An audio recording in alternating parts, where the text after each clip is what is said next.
Fala, senhoras e senhores, bem-vindos a mais um episódio do Venture Fellows, podcast da Venture People. Já deixo um recadinho aqui para vocês, se você tá querendo construir seu time, sua startup, precisa de ajuda, fala com a gente, nosso site está na tela, www.venturepeople.com.br. E hoje a gente está com uma pessoa muito especial no ecossistema de startups, mas antes de falar dele, vou passar aqui o microfone para minha sócia. Olá, sejam todos bem-vindos. Não esqueçam de deixar seu like, comentar, ativar o sininho para receber as notificações. E hoje, como o Milton diz, nosso convidado é super especial. Seja bem-vindo, professor Marcelo Nakagawa. Obrigado pelo convite. Bem-vindo, Marcelo. Fico muito feliz de ter você aqui. Primeiro porque você esteve na minha banca de defesa de mestrado, né? Então foi incrível contar com seu feedback e alguém que é uma referência como você, né? Acho que a ideia aqui desse bate-papo é justamente a gente entender como validar modelos de negócio, né? Que é um pouco da sua expertise. Mas antes de falar dos temas mais técnicos, né? Eu queria que você contasse pra gente quem é o Marcelo, como que você veio parar aqui hoje, o que você tá fazendo hoje, né? E aí a gente continua esse bate-papo. Tá, então hoje basicamente eu sou professor, né? Pago imposto como professor na área de empreendedorismo, inovação e transformação digital. Mas a minha carreira começou lá na década de 90, 1990. Fiquei 10 anos em banco de investimento, depois eu fui para a consultoria na Kearney, depois, na época, muita gente estava saindo para montar startup, a gente estava vivendo a primeira bolha de internet no final da década de 90. Eu fui para a Acelera, e a Acelera era algo que hoje voltou a ser moda, que a Acelera era uma parte Venture Builder e uma parte CVC. Então a gente tinha 100 milhões de dólares de um grupo da Venezuela chamado Cisneros para fazer investimentos e também construir startups na América Latina. Aí a bolha estourou em março de 2000, mas não foi por causa disso que a Acelera acabou, mas foi por causa do Hugo Chávez.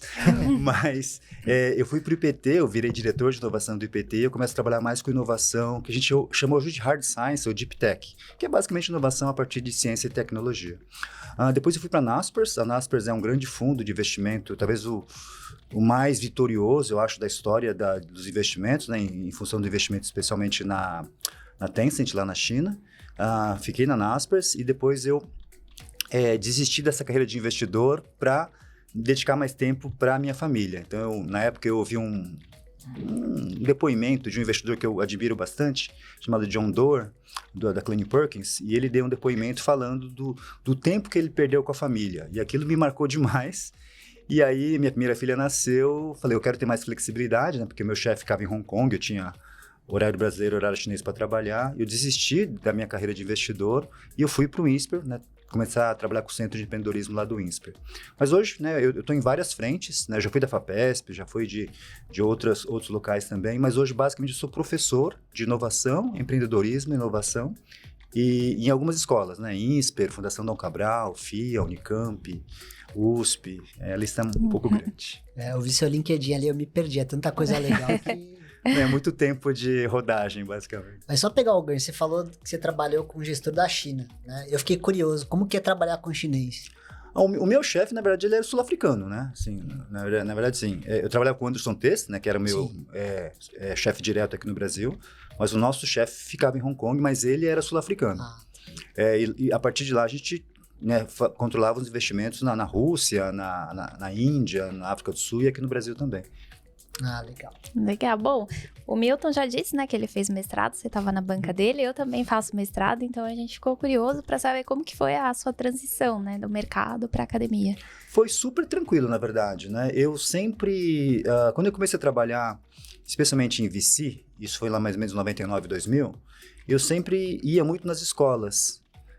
Porque naquele momento, em 2000, parece uma coisa meio estranha, mas a gente tinha que explicar o que era empreendedorismo.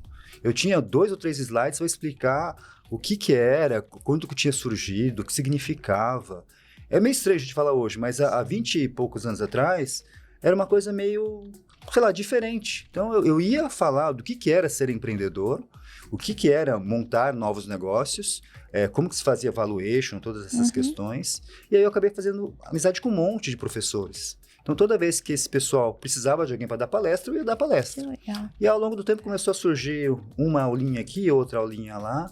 E aí eu comecei a ser convidado para ser professor de disciplinas inteiras, né? A tal ponto que eu, digamos assim, eu ganhava tanto quanto como executivo, né? E aí eu decidi mudar essa carreira para ter uma flexibilidade, para ter mais tempo com as minhas 2 filhas. Legal. Agora, a curiosidade para os acadêmicos, né? A gente está falando de dar aula, eu também dou aula. Mas eu queria saber de você, quanto tempo que você leva para montar uma aula de pós-graduação? Como que é esse processo para você? Então, eu tenho, acho que muita facilidade em contar histórias, né? Eu tenho muita facilidade em lembrar números e dados. Então, basicamente, eu consigo montar os slides muito rápidos, né? E eu consigo misturar conjunto de conhecimentos que muitas vezes não tem correlação, assim, aparente. Uhum. Então, eu consigo montar rápido as histórias, né? Eu consigo montar rápido as conexões, de forma que eu nunca falo exatamente de um tema específico. Eu vou falar de vários temas, mas sempre com uma linha de construção do conteúdo, porque no final do dia você tem que aprender a aplicar aquilo. Então, eu tenho bastante facilidade na parte de comunicação visual. Mas eu consigo também falar tudo, né? sem o PPT também. Mas eu monto razoavelmente fácil os PPTs. Então, eu não demoro muito tempo. Uhum. E como eu trabalho sempre com o mesmo tema, eu consigo, obviamente, desenvolver um monte de slides. Depois eu vou escolhendo, né, sei lá, 4 ou 5 mil slides que eu tenho lá, o que faz mais 4, sentido. 5 mil slides, meu Deus. Para que faz mais sentido para aquele contexto. Muito legal.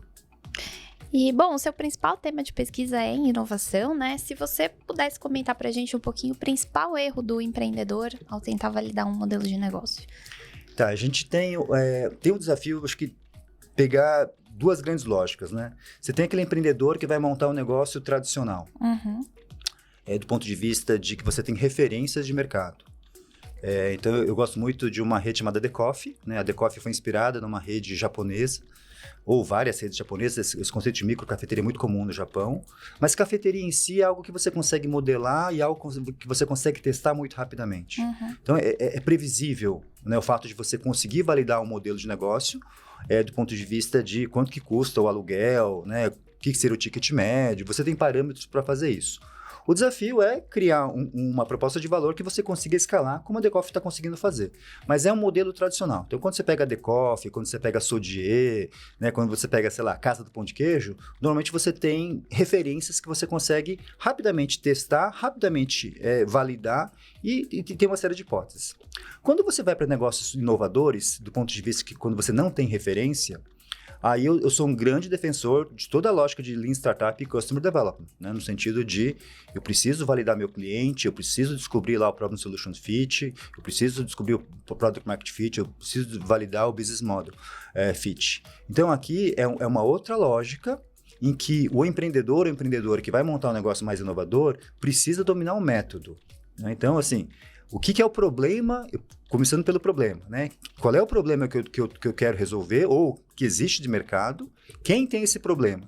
E o problema, na verdade, a gente tem basicamente 4 ou 5 tipos de problemas, né? O melhor tipo de problema é a dor. A dor é aquilo que a pessoa está incomodada, o cliente está incomodado e está buscando uma solução ontem, né? Então, quando você pega a história do quinto andar, é muito isso, dor, né? Quem está buscando um apartamento não está dormindo direito, e aquilo é uma dor, né? E quem tem um apartamento para alugar, está pagando, às vezes, condomínio à toa lá e quer alugar para não ter tanta desperdício, assim, de pagamento de condomínio. Então, é uma dor. Esse é o melhor problema para você empreender. Então, rapidamente você consegue a campo perceber que as pessoas estão buscando uma solução ontem. Você tem o segundo tipo de problema, que não é tão bom quanto a dor, mas é um bom tipo de problema, que é a necessidade, né? Lá no INSPER a gente tem 2 alunos, né, um casal de alunos lá que montou Shoppers, né? A Shoppers é supermercado online. Supermercado online não é exatamente uma dor, mas é uma necessidade. Uhum. É um bom problema para você empreender. O problema do problema é quando você vai para os outros 3 tipos de problemas que são mais perigosos, né? São mais traiçoeiros. Você tem um tipo de problema que é o desejo. O desejo a pessoa quer, mas se não der certo, tudo bem, né? O mundo não vai acabar. Então, quando você pega Enjoei está muito associado a desejo, né? Uhum. Você vê um produto no Enjoei lá, mas se eventualmente você perder aquele produto lá, não é que o mundo vai acabar. Pode até ficar triste naquele dia, mas não é exatamente uma dor ou uma necessidade. Tem o quarto tipo de problema que é mais perigoso ainda, que é o capricho. O capricho, a pessoa quer, mas ela quer de um jeito meio irracional, né? Tem uma colega, a Juliana Motter, que ela fundou Maria Brigadeiro, né? Maria Brigadeiro, você quer comer um brigadeiro, mas não é aquela coisa, né? A não ser que você estiver grávida, aí tem que sair correndo para comprar brigadeiro, essas coisas aí. Mas a Maria Brigadeiro resolve um capricho. E aí tem que tomar um pouco de cuidado, né? Porque o custo de aquisição de cliente tende a ser muito maior, né? O lifetime value tende a ser muito menor. E o pior dos problemas é o não problema. O não problema é aquilo que todo mundo fala que é um problema, mas na hora de tirar dinheiro do bolso mesmo, a pessoa não tira. Né? E você trabalhou na Gympass, a Gympass começou com não problema, que é aquele passe diário de academia, né? Você pergunta para todo mundo, você quer pagar só pelos dias que você vai para academia? Todo mundo fala sim, né? Mas naquele dia que tá frio, ou que tá quente, ou que não sei o quê, você não vai acordar de manhã cedo, né? Então, de cada 10, 12 pessoas que falam que pagariam, 1, 2 vão pagar. Então, o mercado não é de 10, o mercado é de 2 pessoas. Então, o pior dos problemas é o não problema. Então, quando você vai validar um modelo de negócio, acho que a primeira questão é que tipo de problema que você resolve. Ter consciência disso. Por quê? Muitas vezes, enquanto desejo ou capricho, você pode migrar para necessidade ou dor. Tá? A Maria Brigadeiro, ela se posiciona muito em mimo, né? Eu vou mimar alguém. E uma das tipos de clientes que precisa mimar bastante é pessoa jurídica. Tá? Então, hotéis, construtoras, o pessoal comercial B2B. Então, leva lá uma caixa de brigadeiros para mimar o cliente, né? Você vai visitar um apartamento decorado, né? O apartamento é super chique, não vai ter lá um, sei lá, dadinho, né? vai ter lá o brigadeiro feito no dia. Então, a Maria Brigadeiro, ela conseguiu migrar do conceito de desejo para necessidade de mimar o cliente.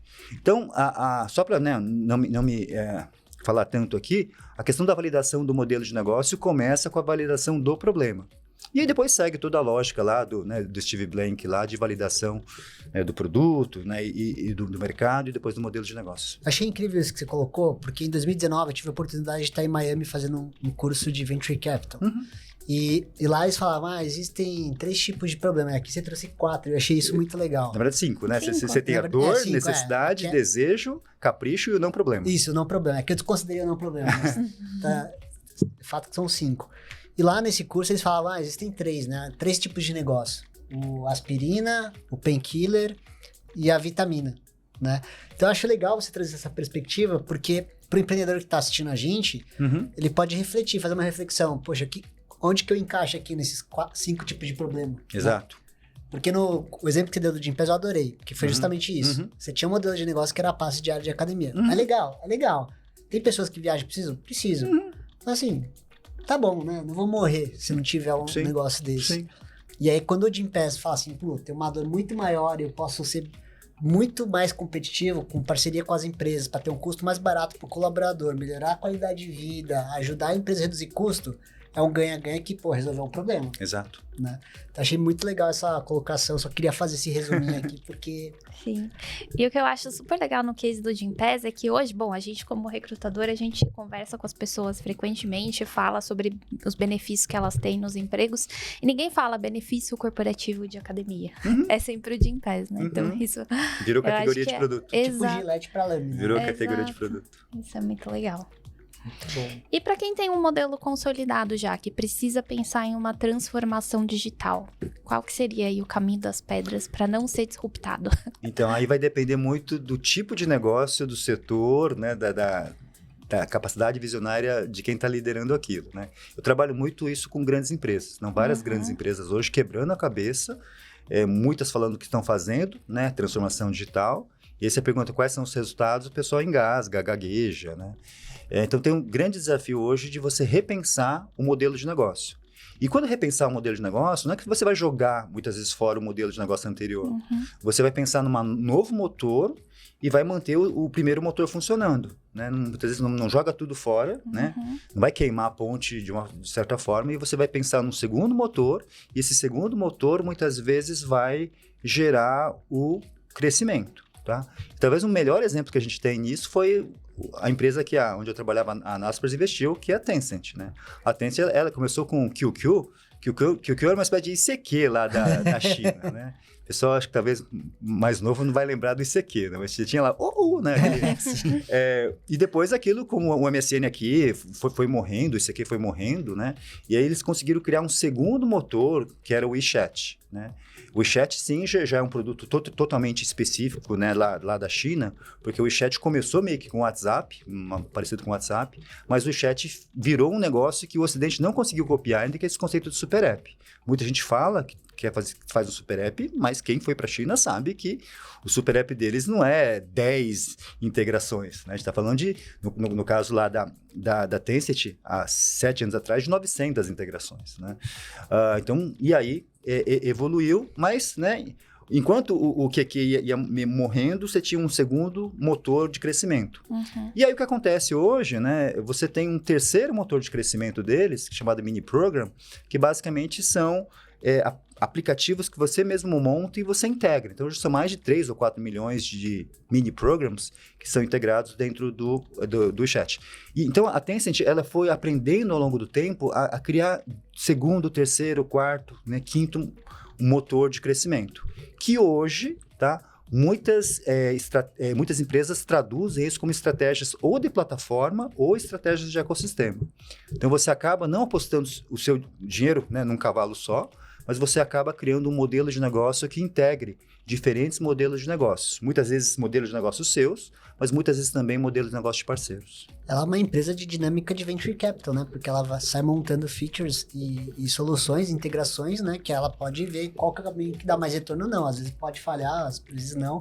Mas ela criou um big player que tem mindset de VC, né? Exatamente. O desafio é fazer isso numa empresa de menor porte, tá? Porque muitas vezes, né, não tem tanto recurso, os líderes têm uma cabeça um pouco mais fechada, porque sempre foi feito daquele jeito. Se bem que grande empresa também tem isso.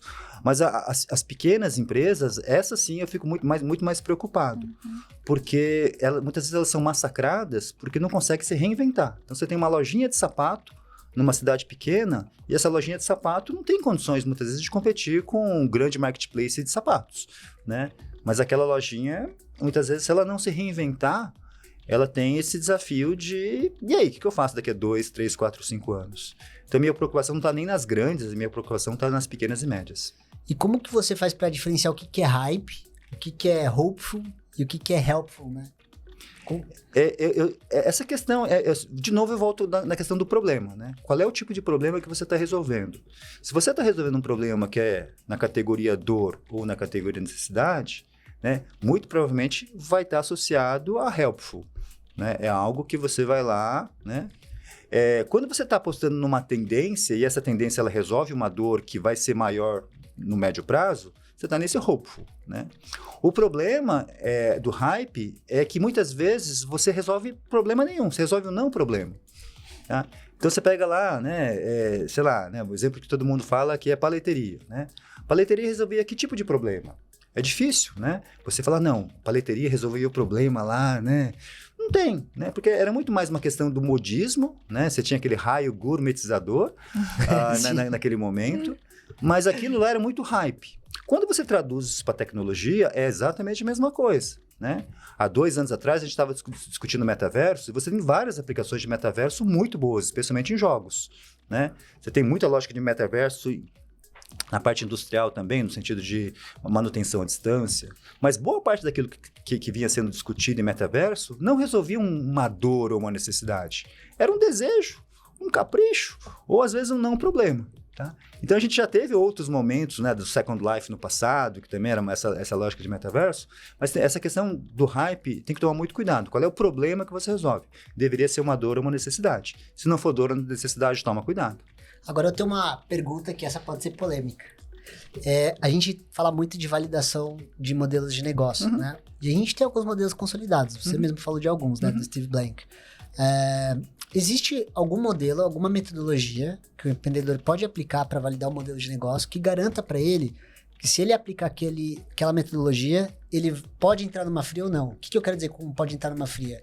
Ele pode aplicar e saber que evitar de investir mais recursos para montar o negócio e quebrar ali na frente, ou ele pode ter uma visão do tipo, apliquei aquela metodologia, validei e eu acho que daqui não tem mais como morrer.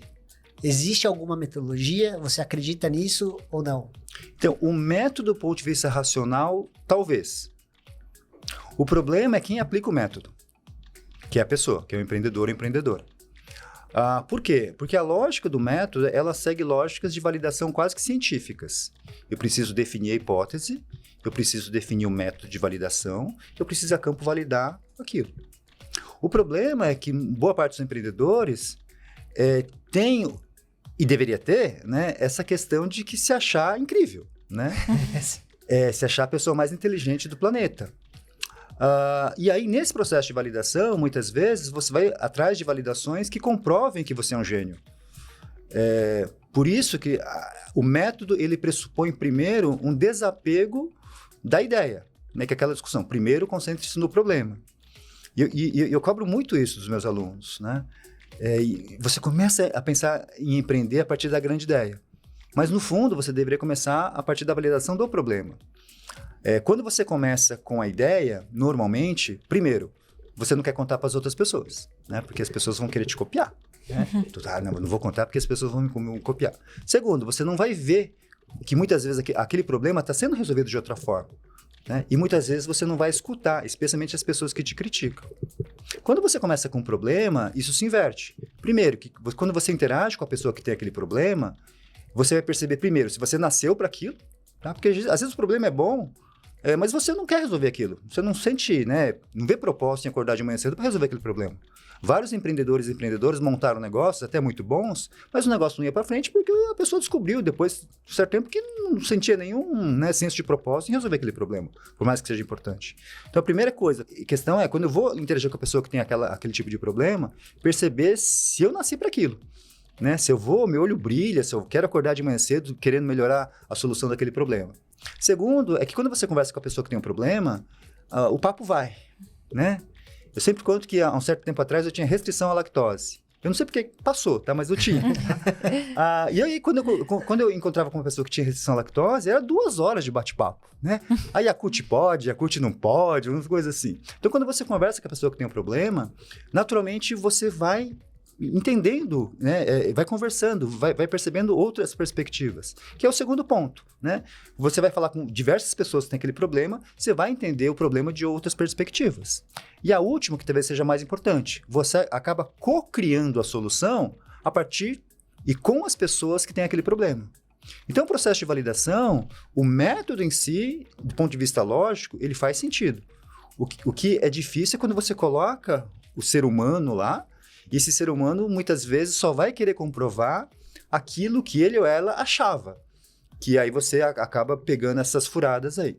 Por isso que, muitas vezes, é importante ter mentores, é importante participar do processo de validação, né? É importante você ter gente que bate forte, né? Em alguns casos, fazer até terapia, né? Pode ser também, né?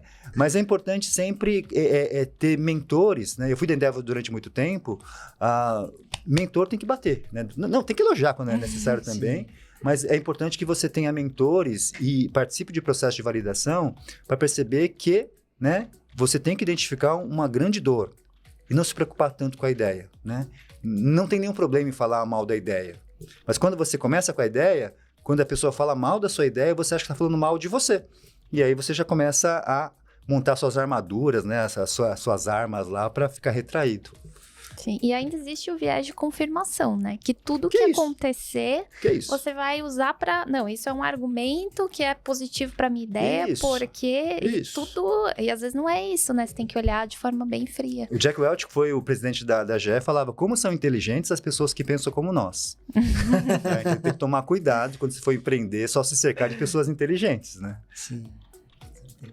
É isso aí. Bom, e mudando agora um pouco de tópico, né? A gente falou um pouco sobre essa mudança do mercado para a academia. Como que você acha que a academia pode ajudar os empreendedores? A gente, né, continua usando muito material acadêmico, a gente pesquisa muito os materiais que vêm dos Estados Unidos, artigos científicos, mas de forma prática, assim, no dia a dia do empreendedor. Aí tem 2 recortes, né? Eu gosto de um recorte, quando você chega na faculdade de engenharia de Stanford, no chão, tem um negócio lá que eu adoro aquela frase lá, no chão está escrito um ditado chinês, né? E esse ditado fala, os professores abrem as portas, mas são os alunos que decidem entrar. Isso está bem na porta da engenharia lá, né? E aí, quando você atravessa, né, você passa esse ditado, você entra no saguão, aí você vai dar de cara com o primeiro servidor do Google, feito de Lego. Aí você olha do lado, tem lá uma réplica da garagem dos fundadores da HP. Então, é muito simbólico isso, que os professores abrem as portas, mas são os alunos que decidem entrar. Então, eu não acredito que um professor, entre aspas, vai lá e formate alguém para empreender. O professor muitas vezes vai dar as ferramentas, vai fazer, os melhores vão fazer as conexões, né? Vai ser atuar como uma espécie de mentor, mas esse aprender a ser empreendedor ou empreendedora é você. Não é alguém que vai lá. Que é diferente de cálculo 1, cálculo 2, que às vezes a gente não sabe até hoje o que é isso, mas de qualquer forma, né? É diferente de tabuada, né? Você vai lá fazer, você aprende, né? Por quê? Porque empreender tem muito do comportamento do método, mas tem a questão do comportamento humano também. Então, de você se conhecer, né? De você saber usar as ferramentas, no sentido de que, né? O professor ele vai ser muito mais um mentor do que propriamente aquele professor no sentido tradicional que eu transmito conhecimento, você pega e você já sabe fazer aquilo. Então, esse eu acho que é o primeiro recorte. O segundo recorte é que, na verdade, hoje, essa questão do ser professor ou da academia começa a ficar bagunçado, né? Todo mundo é professor, né? Por isso que eu comecei falando que eu pago meu imposto de renda como professor. Então, eu sou professor do ponto de vista de carreira mesmo. Mas tem muita gente que se declara professor, especialista, né? E eu tenho que tomar um pouco de cuidado, né? Quem é essa pessoa? Porque muitas vezes a pessoa vê 2 TEDs lá e já se chama autoproclama professor, né? Então tem esse desafio de olhar, né? E duvidar das pessoas que estão falando para você. E não duvidar no sentido de ser negativo, né? Mas no sentido de comprovar aquilo que a pessoa está falando. Então, de novo, né? Os professores abrem as portas, mas é você que decide entrar. A gente observou nas suas redes sociais que você fala muito de um termo da cultura japonesa, de um conceito, que é o omotenashi, né? O que é o omotenashi e como que a gente pode aprender e aplicar nos negócios? Tá. Por mais que eu trabalhe com inovação, eu gosto muito de tradição. Eu acho que a tradição e a inovação coexistem. A pessoa que trabalha só com inovação e só valoriza inovação, para mim, eu acho que está contando metade da história. Você tem outra metade da história que é a tradição. A tradição é tão importante quanto a inovação. Existe essa coexistência entre a tradição e a inovação, né? E um dos países que melhor trabalha essa questão da tradição e inovação, na minha opinião, é o Japão, né? E é curioso, porque muitas vezes, né, nós brasileiros ficamos olhando lá o que está acontecendo no Vale do Silício, né? Muita gente do Vale do Silício está olhando o que a China está fazendo hoje, né? E muitos empreendedores chineses olham o Japão, os empreendedores japoneses. Por quê? Lá no Japão, tem vários conceitos de negócios que são ou serão cada vez mais relevantes no Ocidente. Isso já aconteceu no passado, porque a gente já teve uma leva de lógicas japonesas de gestão, Kanban. Inclusive, Kanban se reinventou agora em agilidade, né? Mas Kanban veio em qualidade, toda a parte de 5S, toda a parte de Pokayoke, toda a parte de Gemba, toda a parte de controle estatístico da qualidade. Ishikawa, um monte de técnicas japonesas no passado que ajudaram as empresas a serem mais eficientes. E são importantes até hoje. Eu acho que tem uma outra leva agora de conceitos japoneses que começam a ser cada vez mais relevantes para o Ocidente. Vou citar só algumas, né? Mas uma é o conceito de Shinise. Então, muitos chineses têm ido para o Japão para aprender o conceito de Shinise. O que são Shinises? São empresas com mais de 100 anos. Então, no mundo tem mais ou menos 55 mil empresas que têm mais de 100 anos. Dessas 55 mil, 33 mil estão no Japão. Então, muitas vezes, o problema não é quem cresce mais rápido. O problema é quem chega mais longe. Então, várias empresas chinesas, não é que eles só querem crescer como elas cresceram de uma forma absurda. É como é que elas permanecem relevantes por mais tempo. Então, não é aquela empresa meio voo de galinha, né? Sabe Clubhouse, voo de galinha? Né? Não é questão de voo de galinha. Para os chineses, né, cultura milenar, o que eu faço para ter uma empresa de 50, 60, 100, 200, 300 anos? Então, o conceito de Shinise é toda uma lógica de você montar negócios que duram muito tempo.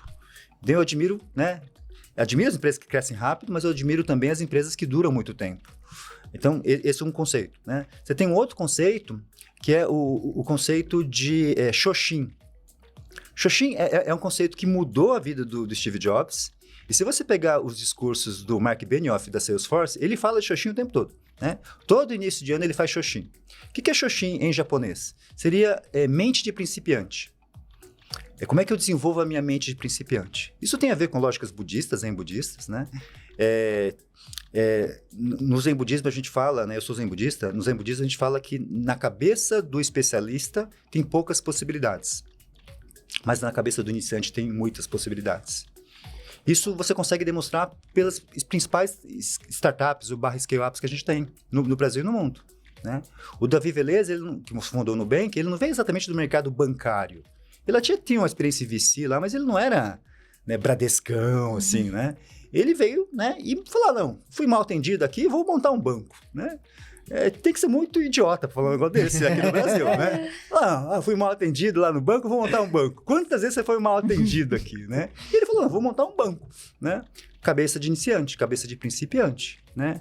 Tem uma aluna, que é a Tatiana Pimenta, ela fundou a Vitude.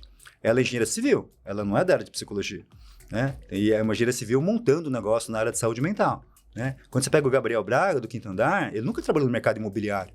Ele vai lá, monta um troço chamado Quinto Andar. Então, essa lógica do Xoxin para você inovar, você tem que desenvolver a cabeça do principiante.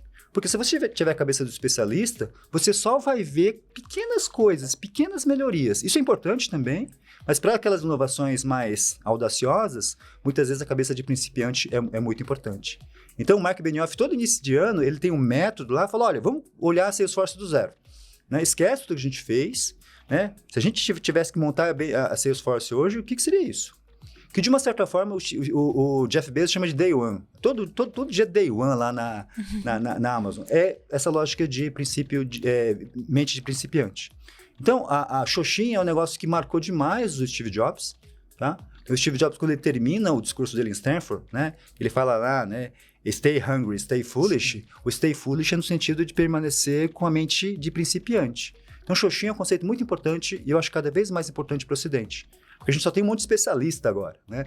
E muitas vezes a gente tem que aprender a esvaziar a nossa mente para ter possibilidade, espaço para outras ideias. E tem outros, mas eu só vou falar da questão do Omotenashi, né? O Omotenashi é uma lógica de atendimento no Japão. A gente fala hoje muito de customer centricity, customer first, né? A era do cliente, né? Você tem o livro aqui de receita previsível, né? Você tem toda essa discussão de máquina de vendas, né? Tudo isso é importante, tá? Mas lá no Japão, esse conceito de atendimento ao cliente é um negócio que já tem 5 séculos, que está, de uma certa forma, integrado nessa lógica que a gente chama de Omotenashi.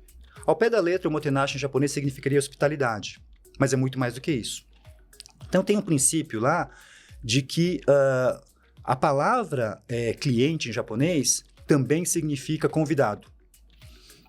E isso muda a forma de você interagir com o teu cliente. Você está convidando o teu cliente a consumir o seu produto ou o seu serviço, né? A gente está fazendo um podcast, um videocast aqui, a gente está convidando as pessoas para que nos ouçam, né, nos vejam. A pessoa não é obrigada a fazer isso. Uhum. Então, essa lógica de você tratar o cliente como convidado muda muito. Por quê? Porque eu não vou enganar o cliente, né? Não vou sacanear o tamanho da embalagem, mil coisas aí. E aí, o Omotenashi basicamente tem 3 lógicas, né? Primeiro, antecipar a necessidade. Eu sei que esse meu cliente vai ter necessidade 1, 2, 3, eu antecipo isso. Né? Uma das coisas comuns nas embalagens japonesas é que a embalagem japonesa é fácil de você abrir, tá? Que é diferente do ketchup, às vezes que você tá lá, você tem que colocar no dente, puxar o ketchup, lá você xinga lá o ketchup, lá não sei o quê, né? Então, é questão de ter um pequeno corte do lado, eu sei que alguns ketchups têm, tá? Nem todos. Tá? É o fato de antecipar a necessidade do cliente. Segunda coisa, prestar atenção aos detalhes. Dado que eu sou o meu convidado, quando você convida alguém para sua casa, você vai prestar atenção num monte de detalhes, né? Se a pessoa é vegetariana, não sei o quê, né? E a última é imensa demonstração de gratidão. Eu vou agradecer o cliente, porque o cliente podia ter escolhido o meu concorrente. E eu vou agradecer esse cliente por ter, né, escolhido a sua empresa, a nossa empresa aqui, e aí essa questão de demonstração de gratidão. Então, o Omotenashi é uma filosofia, né, mas baseada em 3 lógicas. Antecipar a necessidade do cliente, prestar atenção aos detalhes e imensa demonstração de gratidão. Então, tem outras questões, né, várias questões importantes aqui, mas eu, nos últimos anos aí, uma das áreas que eu tenho mais estudado, né, não é inteligência artificial generativa, sabe? Não é toda a parte da data science. Eu trabalho com isso, tá? Dou disciplinas disso, mas o que mais me inspira hoje é estudar lógicas japonesas de gestão. Porque eu acho que tem cada vez conceitos milenares ou centenários, né? Que são importantes para o Ocidente, que tem a ver, né?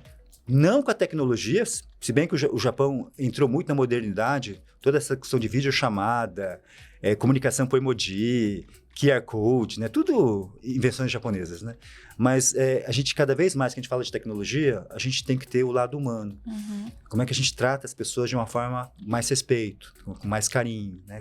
De uma forma como convidado. Então, eu tenho estudado muito, né? A minha grande área de estudo hoje são lógicas japonesas, e aí tem um monte de outras frentes que eu acho que faria muito sentido levar para as organizações no Ocidente hoje. Sensacional. Quer dizer que eu pergunto do Omotenashi, aí vem o Shinichi, né? Shinichi. E o outro vem o Shoshin. Shoshin. Sensacional. Mente de principiante. Muito bom. Então, o recado aqui é o seguinte, se você gostou disso e você quer ver mais sobre lógica japonesa de gestão, comenta aqui embaixo pra gente chamar o Nakagawa de novo, porque deu pra ver que tem muito conteúdo legal. Dá pra fazer mais um episódio só disso. Mas você falando do Omotenashi, eu lembro de uma coisa que a gente fala muito no nosso dia a dia, que às vezes é você fazer o básico bem feito. Né? Lógico, com muito respeito ao ser humano, todos esses valores que você colocou, mas fazer aquilo que você se propõe a fazer, né? Com muito respeito e muito bem pensado, Sim, né? Com muito carinho. Com muito carinho, é isso aí. Agora pensando numa lógica de caminho das pedras, né? A gente tem aqui o Marcelo Nakagawa como mentor não só nosso, mas de todo mundo que tá assistindo. E a pergunta de bom mentir, né? Que a gente fala, do mentorado, mentor, como que eu faço para achar o caminho das pedras para validar meu modelo de negócio? Qual caminho seguir? Qual conteúdo tem que consumir? O que eu preciso fazer para que eu entre nesse caminho de cabeça para dar certo? Talvez tenha 3 grandes lógicas. Acho que a primeira lógica é capacitação, né? Tem esse livro aqui que você coloca aqui, que é O Lado Difícil das Situações Difíceis. Tem alguns livros que eles são importantes para quem pensa em empreender, né? Então, essa questão do método, no sentido de que eu vou criar algo mais inovador, toda essa discussão de Lean Startup e Customer Development é importante dominar, né? O que é MVP, como é que eu valido, como é que eu construo as hipóteses, né? E aí tem outros conceitos que muitas vezes a gente trabalha, mas muita gente esquece. Eu sempre defendo muito o conceito de Jobs to be done, né? Estuda o que é Jobs to be done, como é que você aplica Jobs to be done na sua solução. Então, essa primeira questão do estudo, ela é fundamental, né? Você pode estudar por meio de livros, né? Você pode estudar por meio de vídeos, você pode estudar por meio de cursos, né? A segunda lógica é o fato de buscar bons mentores. Eu acho que quem vai empreender muitas vezes é uma atitude muito solitária, né? Porque no final você vai colocar sua cabeça no travesseiro, né? E às vezes tá tão difícil que você vai colocar a cabeça no travesseiro, mas você não vai conseguir dormir, né? É importante ter bons mentores. Eu aprendi muito isso na Endeavor, a questão de valor de você ter 2, 3, 4 mentores, que muitas vezes vão te ajudar a achar os atalhos, né? Se você for cometer erros, você vai cometer novos erros, mas é importante ter mentores, pessoas que já passaram por isso e já estão um pouco mais à frente, né? E a terceira tem essa questão de você realmente ir a campo. Né, lá no Vale, você tem lá a lógica da Combinator, né, para no início você fazer coisas que não escalem, né, que é o fato de você ir a campo de verdade vivenciador, né? Muita gente tem esse... eu não sei te explicar por que não vai a campo, né, assim, quer fazer tudo no PowerPoint, quer fazer tudo no Excel, quer fazer tudo no ar-condicionado, né? Quando você olha as histórias de boa parte dos empreendedores, esse povo foi a campo vivenciador, né? Então, quando você pega lá o Gabriel no início do quinto andar, o sujeito virou corretor de imóvel, junto com o André, os dois foram lá, pastinha, vai suar, vai falar, vai sentir a dor, né? Acho que é importante não só a questão da teoria, a questão da mentoria, mas você tem que ir a campo vivenciador. Bem aparelhado teoricamente, bem acompanhado do ponto de vista de mentor, e realmente ir lá e sentir a dor, a chance de você conseguir validar, ou não, pelo menos, porque às vezes não dá para validar, acontece bastante isso, mas pelo menos foi rápido e barato esse aprendizado.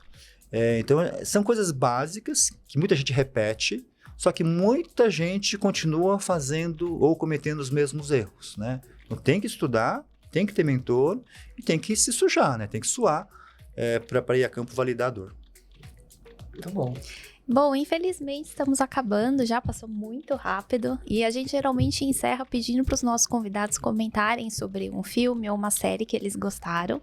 Eu vou te pedir para fazer isso, mas eu queria pedir antes para você comentar um pouquinho sobre o Ted Lasso. A gente assistiu esse seriado agora no último mês, a gente adorou. Acho que é muito, muito divertido e ele traz boas lições de liderança. Então, se você puder comentar um pouquinho sobre isso, também deixar alguma outra recomendação se tiver. Tá. Primeiro, né, falar um pouco dessa minha relação com o Ted Lasso, porque na verdade eu nem sabia o que era isso. Tá? Assim, tá? Não sabia que estava fazendo sucesso. Tá? E tem um amigo meu, um ex-aluno, que ele é editor da revista General Quarter. E ele me chamou para escrever um artigo do Ted Lasso, falando sobre liderança. Eu falei, tá bom, né? Ele pediu porque estava com uma certa urgência. Eu falei, não, eu escrevo para você. Eu falei, caramba. E agora? Agora eu vou ter que assinar a Apple TV, né? A assinatura tinha, né? E aí eu comecei a assistir e os primeiros capítulos são meio estranhos, né? Os primeiros capítulos, você fala, caramba, né? Quem já assistiu o Borat... tem um quê de Borat, porque você fala, não, de novo não, né? E aí depois a série, ela vai ficando mais, como eu posso dizer assim, introspectiva, vai mostrando os desafios que o Ted tem como líder, vai mostrando a fragilidade dele, e essa fragilidade é uma das fortalezas, né? Um dos pontos fortes. O ser frágil como líder, muitas vezes te torna muito mais forte. Tá? E aí você vai começando a perceber um monte de lógicas de liderança, que é a formação desse novo tipo de líder. E aí eu escrevi o artigo, né? Acho que foi, o pessoal quem leu gostou. Tem na internet, né? Se colocar Ted Lasso, Marcelo Nakagawa, vocês acham lá no General Quarter. Mas o Ted Lasso, ele representa uma nova lógica de liderança. O Satya Nadella, quando ele assumiu a Microsoft, ele ficou chateado porque tinha lá uns desenhos que mostravam as culturas organizacionais de algumas empresas de tecnologia, né? Então tinha uma figura que era a figura da cultura organizacional da Apple, que era uma bolinha no meio e todo mundo em volta. Então era Steve Jobs no meio e todo mundo em volta, né? Você tinha a cultura do Google, você tinha lá os 3 reis magos lá em cima, né? O Larry Page, Sergey Brin e o Eric Schmidt. E aí todo mundo respondendo para esses 3 reis magos, né? Você tinha a cultura organizacional do Facebook, que era uma bagunça, né? Parecia um clube, assim, todo mundo falando com todo mundo, assim. Você tem lá a cultura organizacional da Oracle, que tinha o Larry Ellison, aí tinha a equipe de engenharia, e aí só tinha a equipe de advogados, que ficava brigando com todo mundo lá, assim. E aí você tinha a cultura da Microsoft, que era um departamento apontando uma arma para outro departamento, né? E o Satya ficou muito chateado com isso. Por quê? Porque o pessoal da Microsoft, naquele momento, não é que, sei lá, ficava indignado. Eles riam daquela situação. E ele falou, caramba, né? Vocês reconhecem que tem esse problema e dão risada ainda, né? Tem que fazer alguma coisa. Então, ele começou a mudar a lógica de liderança. E o livro dele, chamado Hit Refresh, né? O Aperte F5 em português, ele fala muito da mudança de um líder que sabe tudo para um líder que aprende tudo. Então, sem dar spoiler pro Ted Lasso, né? O Ted Lasso não era técnico de futebol, né? O soccer, né? Ele é futebol americano. E ele vai aprendendo uma série de coisas. Então, ele não era aquele líder que sabe tudo, mas um líder que aprende tudo. Então, quando você chega hoje na sede da Ambev, tem uma parede gigantesca, Ambev, de uma empresa que sabe tudo, uma empresa que aprende tudo. Então, a gente está falando de um novo tipo de liderança. Dado que tem tanta coisa para você aprender... aquela especialista, né, a pessoa que sabe tudo, esse tipo de líder começa a perder espaço para aquele líder que tem cabeça de principiante, que aprende tudo. E o Ted Lasso é um grande exemplo de alguém que, né, aprende tudo. E aí, não só é o aprender, mas no sentido de aprender, saber lidar com as pessoas, né, tirar o melhor das pessoas. Então, é um grande exemplo para quem vai empreender, porque, né, tem essa questão do aprender, mas tem essa questão também de você tirar o melhor das pessoas. Falando de Satya Nadella, se você olhar o gráfico lá das ações da Microsoft, se você viu a inteligência artificial esse ano, né, tá aí o resultado aí desse novo estilo de liderança, né? Sim. Muito legal essa colocação. Será? Acho que é isso aqui. Você gostaria de recomendar algum livro pro pessoal que tá assistindo pra gente? Eu leio bastante, né? Toda vez que alguém me pede recomendação de livro, eu falei, tá, mas qual o contexto, né? Porque livros de uma forma mais genéricas, assim. Mas talvez eu citasse alguns livros, né? Geralmente o livro que eu cito para meus alunos, especialmente do MBA, é um livro do Clayton Christensen. O Clayton Christensen é uma referência em inovação, tá? Todo mundo que trabalha com inovação reverencia o Clayton. Infelizmente, ele nos deixou. Mas o Clayton, ele morreu de câncer, né? Mas no momento que ele teve esse diagnóstico de câncer, ele escreveu um livro que, para mim, ele é obrigatório, né? Que ele escreveu um livro, o título em português, Como que você mede a sua vida? How do you measure your life? E ele fala muito dessa questão do que é realmente importante na sua vida. Importante na sua vida não é o pitch, não é virar unicórnio, não sei o quê, né? Mas o que é importante? Por que você vive? Né? Então, essa questão do viver a vida. Por mais que ele tenha falado de inovação, esse livro eu acho que é fundamental, né? Especialmente eu recomendo que os meus alunos leiam essa questão de que você está fazendo tudo isso por quê, sabe? Você está batalhando aqui, está fazendo MBA, por quê? Né? Então, esse porquê é uma razão muito importante. Então, eu não vou falar de vários livros aqui, eu vou deixar só um aqui, né? Como você mede a sua vida, Clayton Christensen. Tem em português, tem em inglês, né? Então, é uma reflexão muito importante para todo mundo que quer fazer o melhor, mas muitas vezes é o melhor por quê? Né? O que é esse ser o melhor? Por que você está batalhando? Mas é isso. Adorei. Muito obrigado por essa aula de MBA aqui de 1 hora quase, né, professor? Obrigado pela presença. Eu que agradeço. Já fica o convite para você voltar aqui para a gente falar das lógicas japonesas de negócio. Achei demais a ideia. E você que está acompanhando a gente, não deixa de dar o seu like, compartilhar esse vídeo, escutar a gente no Spotify, seguir, que a gente tem a intenção de manter esse projeto por longo prazo e o seu suporte é muito importante aqui pra gente. Se você está construindo time na sua startup, também não deixa de cotar aqui com a gente, com a venturepeople.com.br, para vir conversar com a gente, para ver como a gente pode ajudar você. Obrigada, professor, foi um prazer. Obrigado. Obrigado, Marcelo. Muito obrigado. Valeu, pessoal.